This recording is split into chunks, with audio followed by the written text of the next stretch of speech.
Je ne sais pas à quel moment l'objet est devenu une prolongation de soi. Il fut un temps où, surtout dans certaines cultures où on n'était pas en pyramide, eh bien, c'est ce que je faisais, ce que j'étais. Hein, si j'étais un chanteur, eh bien, c'était mon art qui se prolongeait. Si j'étais quelqu'un qui faisait la menuiserie, c'était à nouveau mon art, hein, mon savoir-être, mon savoir-faire qui, quelque part, parlait de moi. Ce qu'il y a d'étonnant aujourd'hui, c'est que c'est l'objet qui parle de moi. C'est ce que je possède qui fait ce que je suis. Et plus je suis important, plus il faut que je possède des choses. La possession donne la place, donne un regard sur soi qui fait du bien ou du mal, hein, qu'importe, surtout quand on a peu de possession.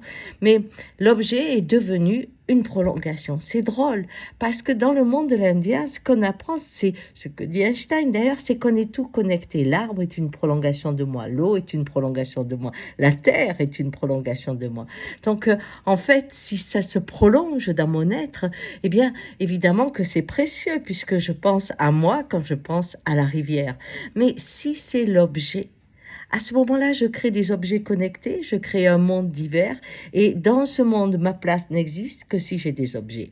Alors, il faut réfléchir à ça parce que revenir à la connexion du vivant, c'est pas se prolonger, c'est être dans le monde, alors que exister avec des prolongations d'objets, c'est être sur le monde. Et aujourd'hui, avec ce que nous devons traverser, c'est vraiment important de retrouver la source de l'arbre qui fait partie de notre vie, de la terre qu'il est aussi, et que de tous ces êtres vivants, eh bien, nous faisons aussi partie. Ciao!